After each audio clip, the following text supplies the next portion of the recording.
This episode picks up almost exactly where the last left off, with Shilase explaining how they will be getting to Antarctica through Australia, and if you haven't realized it yet, she is named after the ship Icebreaker Shilase, which adopted its name from its predecessor ship of the same name, which adopted its name from a glacier in Antarctica, which got its name from an explorer named Nobu Shilase. That's a lot of Shilases. During this scene we also get some foreshadowing of two other characters who will be appearing soon, the more important one of course not getting a face reveal yet. After the opening is where we see Megumi's manipulative methods start to come into play, as she sends Kimali the link about the dangers and financial issues faced by the Antarctic expedition, and begins to plant the first seeds of doubt in her mind. This is of course also done to draw her attention away from considering being a cabaret girl for her job. I'm gonna admit her innocent smile after getting the book taken away from her is just adorable. Kimali getting jarred out of reading the article on her phone by the teacher didn't fail to get a laugh out of me even on the second viewing. The timing is quite good with the cell phone hitting the floor. He just really looks like the kind of teacher who enjoys catching people off guard. I also like his design. It stands out from the generic ones that inhabit the show. A detail I particularly love is Kimali clicking her lead out of the mechanical pencil while being forced to write a lot of words, 'cause teachers.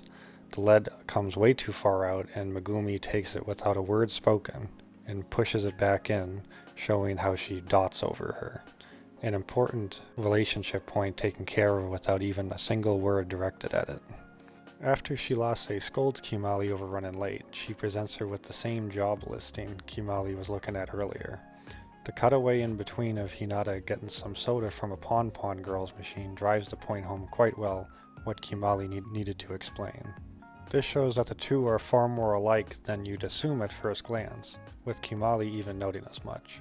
Of course this stems from Shilase having a one-track mind rather than being an airhead. On my first viewing of this, I actually thought it was a bit out of character for Kimali to not understand what a cabaret girl is. But now I understand this was further used to show Megumi's motherly qualities towards her. On the walk from school, the seeds of doubt begin to sprout in Kimali's mind. She questions Shilase on what their chances actually are of getting on the expedition. Shilase explodes, showing the double edge of her stubbornness, and some insecurity in the following remark saying, "You're trying to make it seem like it's my fault." Kimali yells as she disappears across the way, giving up when it sinks in she's gone. She wanders to the corner, those few steps taking a particularly long amount of time to allow this feeling to sink in for the audience as well. The crosswalk flashes red. Kimali waits in sadness. Another sudden cut, and the crosswalk turns blue, inviting her to rejoin Shilase waiting on the other side. A long hold and a few simple cutaways is all it takes to build up some tension and relief. Shilase explains that she has a plan and to just focus on preparing. Behind her is the local familiar Lawson's that catches Kimali's eye, that has a now hiring sign out front that's revealed using a nice refocus. Kimali is instantly hired since she can breathe, and these places always have a rotating door of minimum wage labor. More importantly, we are finally introduced to Hinata after so many teases. She's not bashful to let them know she was eavesdropping. She also comes across as an annoying Genki girl, but it oddly doesn't last past the next episode. A detail I particularly like about this scene is after Shilase states that everyone needs to pay their own way and they'd miss school. As Hinata reveals that she doesn't go to school, she also drops some yen into the offering box. This both signifies a sense of maturity and that money isn't tight. Notably, she also mentions that she wishes to, quote, show up all the kids who goofed off in school. While this is a truth wrapped in a lie, it sets her up well to be Shilase's foil. Similar backstory problems with an extremely different reaction. Of course, her being a jokester also shows this as she bonds with Kimali over being weirdos. Shilase getting a bit peeved shows them the plan and, oh, what a plan it will be. But before we begin those shenanigans, let's cover a couple other points. The Tanukis were displayed quite prominently here and in the first episode, and they will appear again in the next. They do fit in as symbolism for money, which has been brought up more than a few times, as legend said they tended to deal in it. Kimali gets a text from Megumi asking how to go.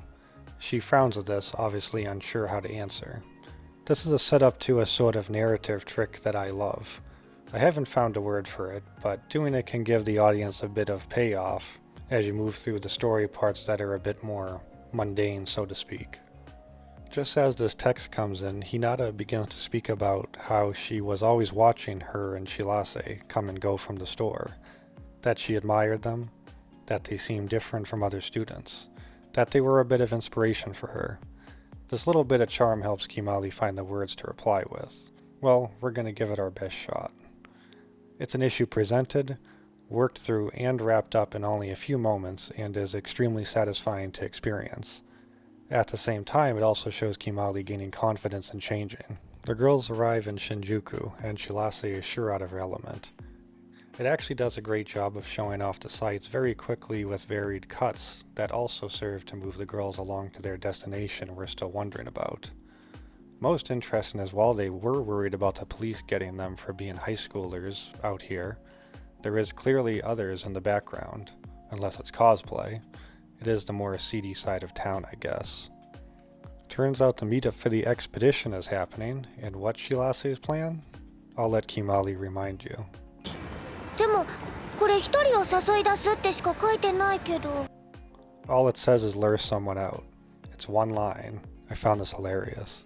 She brings us to the second signpost in the overall story thread, obtaining, since they are trying to obtain a spot on the expedition team. Shirase tries to pass the job of seducing the male gaze to the others, mostly out of bashfulness, but it turns out to be because she knows a few others there. Also, Yuzuki makes her pre-debut cameo, much more subtle than Hinata's in the previous episode. Which leads us to the chase scene, and it's quite celebrated. It's time to dissect it. You'd expect a chase scene to be full of Dutch angles, constant camera cuts, jitter cam, and pans. But no, almost none of those are here, and it's for the better. First off, what do you think of when you hear something as slice of life? I wouldn't consider this anime slice of life, but there's many valid reasons people do. It's certainly not an action show with the need to build lots of tension or get your heart pumping hardcore. It's also not the kind of show where people are in danger. We know no one is going to get kidnapped, and you don't want to trick the audience into thinking such a thing will happen. So what's the overall goal of a chase scene in such a show? Well, let's figure it out. To set the scene, the dragon instantly blows off some steam, signaling that the action's about to ramp up. We do get some rather fast cuts. The quick dialogue drops a bit of foreshadowing on Hinata's past with the fact she can sprint fast, but only in short distances. The song that starts up is an acoustic guitar, leading into a pop song that's more on the ballad side. Quite the contrast to what one would normally put into a chase sequence. We don't get the gauge of the distance of their pursuers as they are shown for the first time running at the camera, giving us the main character's point of view. When the party agrees to split up, we go from an extreme close-up to a wide shot to keep things varied, but this also allows us to see where they are going. Hinata, despite being the shortest, is the fastest, and rounds the corner long before the others head straight. A window shopper turns her head to help the audience if they somehow didn't catch it. Another quick straight-on shot shows the pursuers splitting up to catch who's following who. A slight angle while going down a back alley, and even a super low one. But this all comes to a stop at the same time as Kimali bumps into Shirase, and they themselves stop. The tone of it all shifts, and in time with the insert song too, as the singer reaches the higher notes and more instruments come in, adding drama.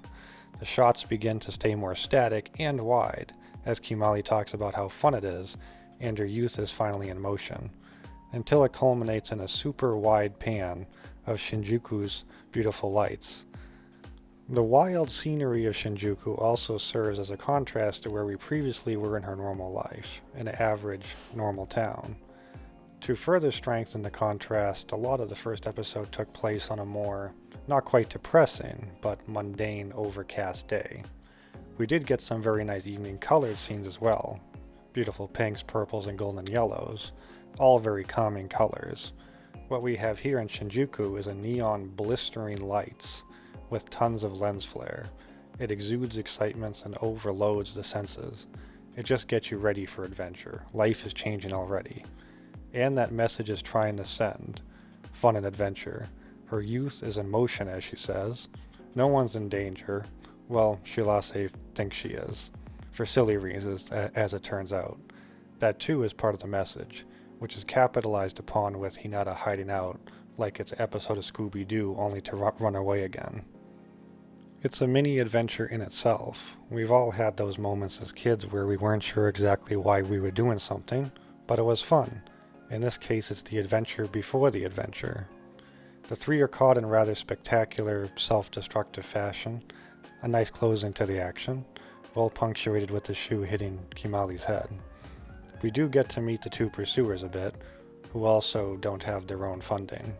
Shirase offers to sponsor them with her own savings in exchange for a spot on the ship. Kane rejects the offer in a rather mean way. I feel genuinely bad for Shirase in this scene. This is right after she says she needs to go there for her mom. I mean, dear God, it's cruel and her expression really sells it. We close out the episode with Shirase contemplating life and being stripped of her leadership roles. She's certainly the most awkward of the group by this point. We do get a confirming tease of Yuzuki sitting alone as the only other rider on the train. I think this is still handled better than Hinata in the last episode, as it leaves the viewer with a bit of curiosity to come back next week. The expression on her face is one of discomfort while she gazes upon the group, foreshadowing what her issue will be throughout the series. And that's the second episode. Thanks for watching. I don't think I did it justice, really. This didn't turn out as good as my analysis of the first episode, I don't think, but I always hate everything I do. And that's actually why I sat on it for a week wondering what to do, but then just decided to put it out anyway. So if you watch both, thanks for torturing yourself. You can subscribe if you want to, or ring a bell if you want spam. And I'm not sure what I'll do for my next video. I might actually cover a video game. This series analysis will of course continue, but there will be other videos in between that are different. So thanks for watching again, and I'll see you next time.